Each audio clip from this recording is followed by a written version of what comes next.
That feels so weird. Oh, it's fun. And this is just like one part of the exercises, and with the saddle on you can do all kinds of things. Why doesn't he have a dip in his back with the hip? Yeah, I think it feels pretty normal with the saddle on though. Yeah, okay. Yeah. Maybe pull yourself up just a little bit more, Barbara. It's a very good teaching tool. Yes, it is. Okay. All right, so we're going to have a look at your position first, from the side and from the back, so we can just see whether or not you're aligned in your channel. There's a couple of channels that you need to be aware of. Your vertical channel of where your upper body is all the way down to your heel. You can be laterally, that would be if you were off to the side incorrectly, or you can be laterally out of balance, or you can be longitudinally out of balance. That's front to back, okay? So the first thing that we have to do is find out whether you're sitting in the channel. So I want you to imagine that you're sitting on a bullseye, okay? And you have one seat bone on one of the target bullseye. You know how a bullseye has the circles and then it has the lines across the middle, and you center one seat bone right over the top of the bullseye. Do you feel both seat bones equally?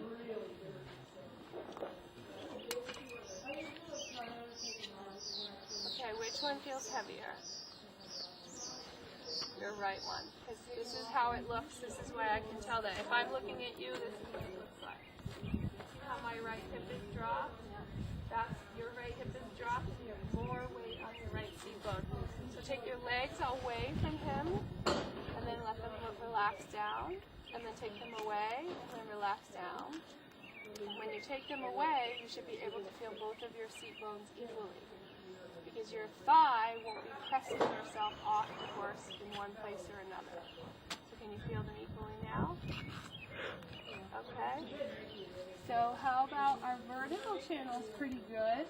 You can bring your head back a little bit more so that you're over your spine. You want your head to be resting and carried by your skeleton, not by muscles in your neck and throat where you have tension, okay? So your ear over your shoulder over your hip, this is all good, and then the heel needs to be back here, okay? And when I do that, I can feel resistance in your hip. Yeah. Okay, so that means to me that your pelvis and your thigh and the inside of your thigh is very tight. So, and you can sort of point to me where you feel that stretch when I move that. Yeah, right in there. So you need to maybe do some stretching either on him or off of him before you get onto your own horse. Because if you're having trouble moving your leg this way, you can see when I do that, it almost raises your whole hip up off because the musculature is tight through the inside of the groin. Alright, so we're going to do some exercises for that just to help you with that, okay? So we're going to start there. In order to help her stretch this, we're going to do an exercise. You're going to pretend you're a marionette doll, okay? So it's going to be like this.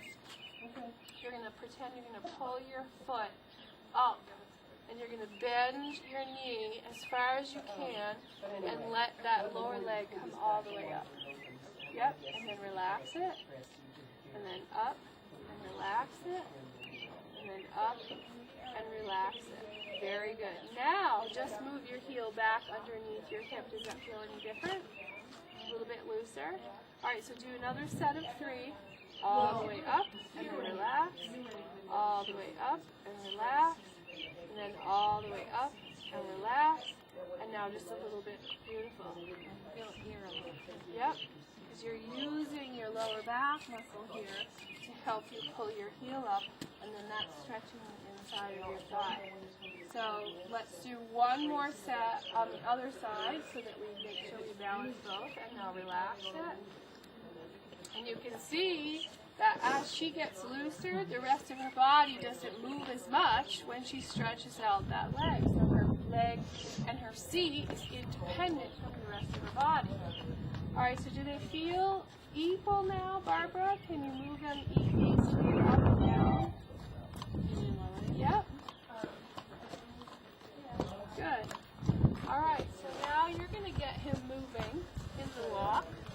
You're going to use your seat sort of imitate what it feels like to walk a horse. That's right. Good. Hands in front in riding position. And we have to work on this area of your body. Your hips are moving actually quite well. You see, she's got it moving quite easily from forward to back. But you can see that she's got too much roll in her shoulder here, which ultimately, you can see what happens with the hands when you have too much roll in the shoulder, is that the movement of her hands is going up and down instead of forward and back. That begins here. That has nothing to do with the hands. That begins with the stiffness here. All right, so I'm going to open your scapula, try and follow my fingers, stretch up, stick your chest out, open your body, and then I want you to think like your hands are going to go, there you go, forward and back. And you can sort of think about where his mouth is and aim the direction of your arms to the direction of the mouth. That's right. And at the open part of this walk or canter, you're going to think stretch, stretch, open, open, open. Good. Very good. Okay, so not open with your arms. They have to stay together because otherwise, there you go. There you go.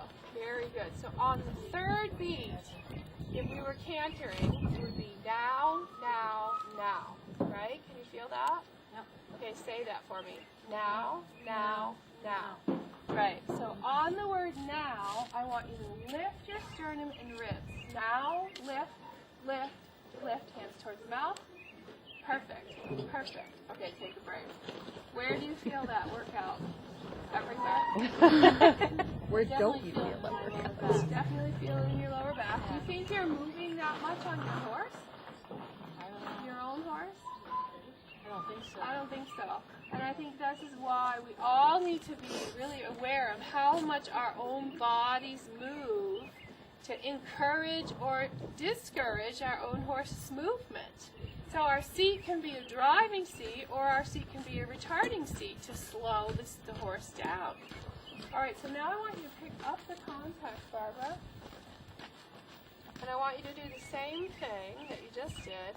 And I want you to concentrate on letting your arms be part of his mouth. All right, so the more you move in with the seat, the more his head and neck is going to move, just like your own horse. The more elastic your arm contact has to be with his mouth. So I like to think of closing my hands on the reins, closing my eyes, and giving up any sense of my arms trying to tell me what to do. I let the horse's mouth tell my arms what to do. Okay? So go ahead and move him, and then let his head pull your arms forward and back. Very good.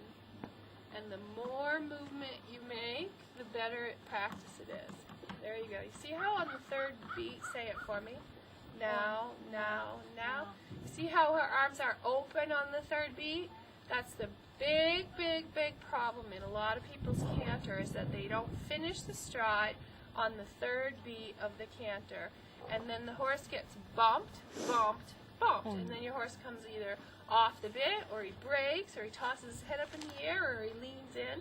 This is a big, big help if we can have an equal contact from the seat, finish the canter stride all the way out to the end. Good. Very good. All right, who's left? I guess that's me. Anne. I'm going to give Cindy